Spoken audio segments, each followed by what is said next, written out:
There are a lot of different things that you can do to naturally induce and encourage labor, and I'm going to share the things that I did to help naturally encourage labor for myself. And I just want to make a disclaimer that in no way, shape, or form am I encouraging or endorsing that people just go out and induce themselves if they are not at a certain point that they need to be. For me, I did not try to naturally induce myself until I reached a certain point. So I ended up having my baby girl at 41 weeks and 6 days. But once I went past 41 weeks is when I really started to do all that I could do to help encourage and induce myself in natural ways, just to avoid going past the 42-week mark, which is where, it kind of gets tricky as far as medical interventions to do like inductions and things like that. So I much rather have did it the way that I did it, which was naturally do it myself, natural ways that aren't harmful or medical interventions in any way, so that I could get her to come without even getting to that point. So I just wanted to make that clear. And if you're new here, I'm Naomi. I was a first-time expecting mama, but now a first-time mama to a beautiful baby girl.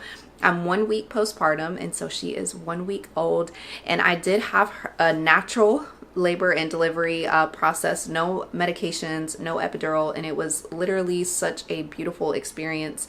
I will have my birth story coming soon. If it's not out already by the time I put this video up, then it is coming soon. So I'm looking forward to sharing that. But let's get into the different ways that I naturally induced and encouraged labor. The first, and what I found was one of the most effective for me actually, was nipple stimulation. I was not feeling any kind of strong contractions or anything like that until I started doing nipple stimulation. Now, I didn't collect any colostrum. I know some women start collecting colostrum towards the end of their third trimester, so this is nipple stimulation in a way through pumping. But I didn't do any of that because I didn't want to do it before a certain point, because I knew that it was something that could naturally induce labor or naturally induce me and put me into labor. So I purposely didn't do it until I reached like 40 and 41 weeks is when I actually started doing it. But it was something that started making my contractions stronger. And there's a lot of different ways that you can do nipple stimulation. But what I did was through pumping. That was one thing that I was able to do the most consistently. So I would just put on my pumps. Some days I did it more, some days I did it less. And I tried out a few different ways. Like I would do 15 minutes on, 5 minutes off, 15 minutes on, 5 minutes off.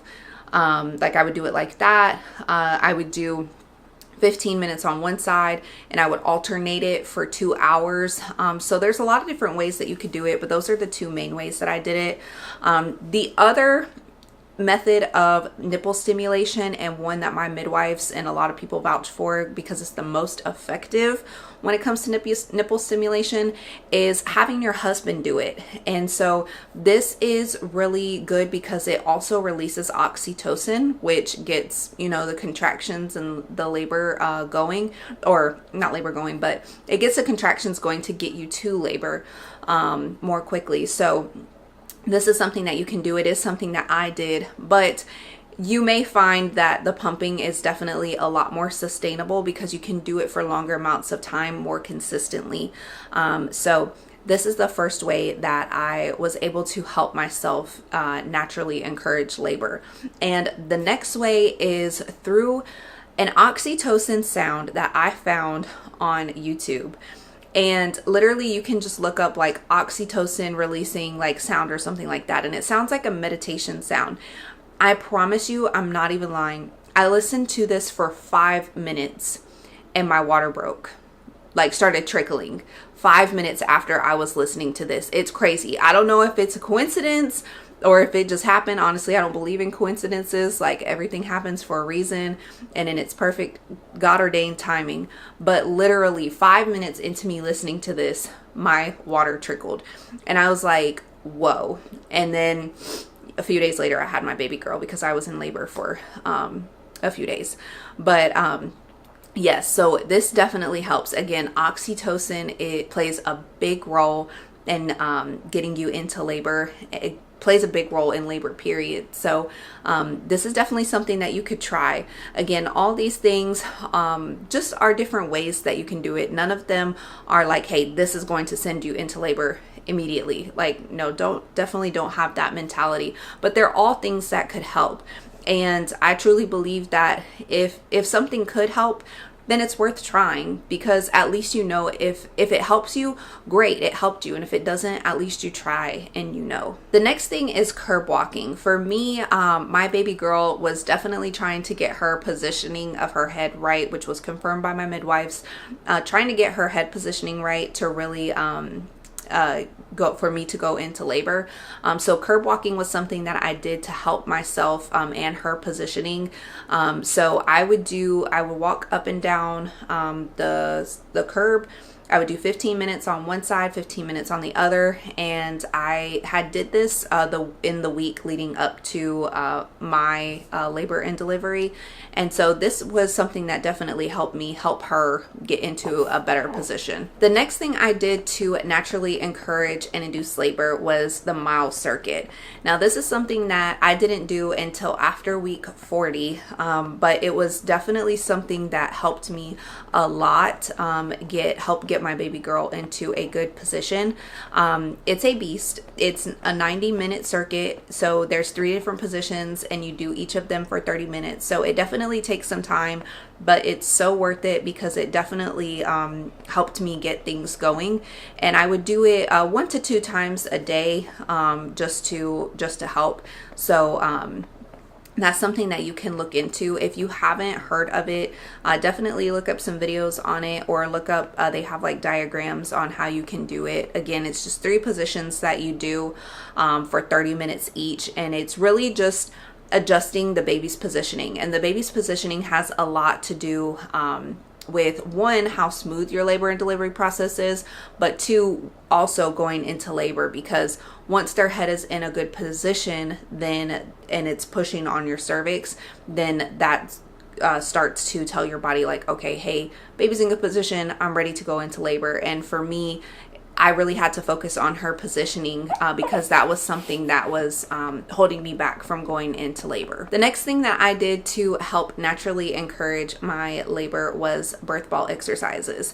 And my birth ball helped me so much. Not just helped me encourage labor, but also helped me during my labor process a lot. So I used my birth ball so much. But the way that I used it to encourage labor, again, focusing on baby's positioning, which is everything when it comes to labor. And so doing pelvic tilts, side to side, circles, all the things, lunges using the ball, things like that, forward leaning on the ball. All these things are things that you can do with your birth ball to help your baby's positioning. And for me, it was something that helped make all the difference in her positioning to help me go into labor. Another thing I did to naturally encourage labor, now this does not make you go into labor, but it was something that helped indirectly, was eating dates. Dates are actually something that I really enjoy. A lot of people don't like dates, but dates are something that I really like. But you have to find the right dates. If your dates are hard or they're like ashy looking, those aren't good dates. The dates have to be like a glistening color, soft and squishy. Those are the dates that you want. And so again, eating dates does not induce labor. What eating dates does is it softens the cervix, allowing it to dilate, allowing you to dilate, which then leads to labor. So I did eat a lot of dates leading up to my labor and delivery process.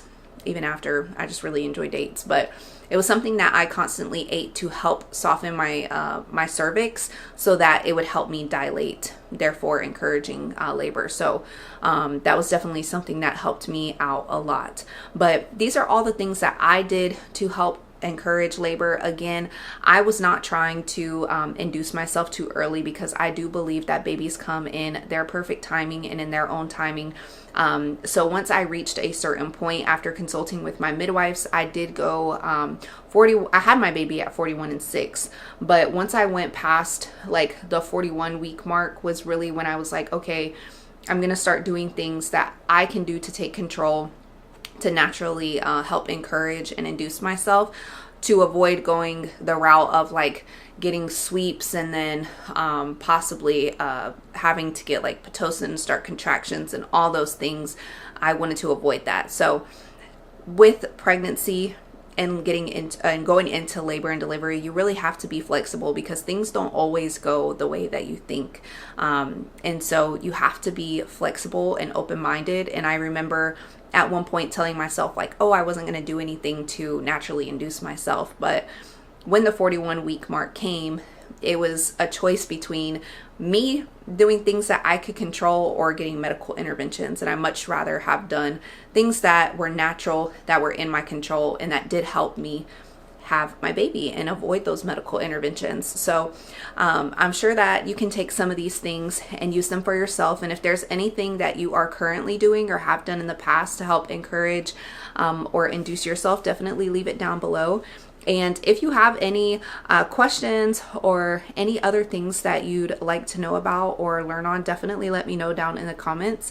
And I wish you the best on your pregnancy journey.